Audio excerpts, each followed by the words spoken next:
Olá! Hoje a gente está com um material bem fascinante aqui, uns trechos do livro 365 Dias que Mudaram o Mundo, do History Channel. A ideia é tipo um calendário, sabe? Cada dia um evento histórico que deixou sua marca. E a nossa proposta aqui é fazer uma exploração mesmo, tentar entender o que faz essa coletânea ser um jeito interessante, talvez até rápido, de se conectar com tantos assuntos diferentes. Vamos dar uma olhada nisso. Exato. A proposta do livro parece ser essa mesma, né? Dá uma visão panorâmica, dia a dia, conectando, sei lá, invenções, guerras, figuras importantes, momentos culturais. E o interessante é ver como esses eventos, que às vezes parecem totalmente separados no tempo, no espaço, acabam se costurando na narrativa maior da história. Acho que isso convida bastante a gente a mergulhar mais, né? Uhum. Olha, começando com um exemplo que me chamou bastante atenção nos trechos. O caso Dreyfus, lá na França, 1894. Aquele capitão judeu, né? Acusado de espionagem. E a base da acusação era uma prova super frágil, um papel encontrado no lixo. Aquilo virou um escândalo gigantesco. E o que é fascinante aí, e o livro parece que captura bem isso, é como esse caso virou um símbolo, né, do antissemitismo que crescia na Europa, muito alimentado pelos nacionalismos da época, mostra muito o poder da opinião pública, sabe? Inflamada pela imprensa, influenciando a justiça. Pensa, demorou anos, décadas. Só em 1930 que a inocência dele foi totalmente provada com documentos. É um lembrete forte, né, sobre preconceito. Nossa, muito forte. E aí, mudando completamente de área, mas ainda pensando em momentos decisivos. Abraham Lincoln, Guerra Civil Americana. O livro destaca um ponto interessante, que a prioridade inicial dele, assim, número um, era manter a união. A luta contra a escravidão veio, depois, talvez como uma estratégia para ganhar apoio, né? Esse é um ponto crucial, eu acho. O ato de emancipação de 1863 e depois a 13ª emenda foram passos gigantescos, claro. Históricos. Mas eles surgiram de uma teia bem complexa, política militar. Isso levanta uma questão importante, né?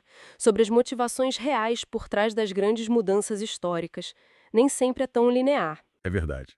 Bom, e saindo um pouco da política, dos conflitos, cultura. Temos Carmen Miranda nos trechos, a pequena notável, portuguesa de nascimento, que virou um ícone aqui no Brasil e, nossa, estourou nos Estados Unidos. O livro traz umas curiosidades ótimas, tipo, ela fez os primeiros filmes dela em Hollywood sem falar inglês. Dá para imaginar? E aqueles sapatos plataforma de 20 centímetros, incrível! Ela foi, sem dúvida, uma figura muito à frente do tempo dela. Uma pioneira multimídia, né?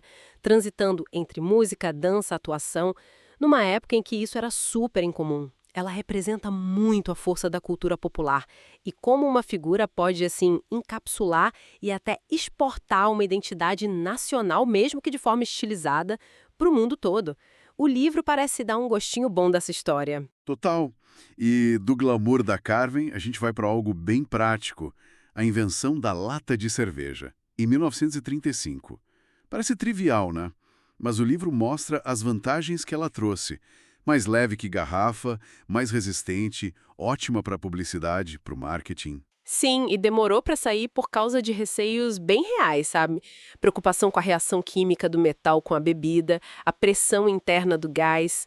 Isso mostra muito bem como até inovações que parecem simples hoje enfrentam desafios técnicos de aceitação, mas que podem sim revolucionar o mercado inteiro pela conveniência, pelas novas possibilidades.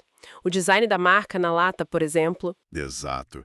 E para fechar essa nossa amostra aqui, uma outra invenção.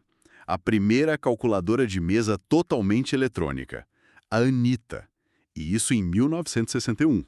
E o mais curioso, usava tubos de vácuo, imagina o tamanho, mas era rápida e silenciosa para os padrões da época. Tubos de vácuo até, sei lá, os microprocessadores e os computadores pessoais como o Apple II, que o Jobs e o Wozniak pensaram numa caixa de plástico para ser acessível, para chegar nas casas das pessoas.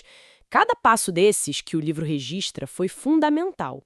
É impressionante a variedade, né?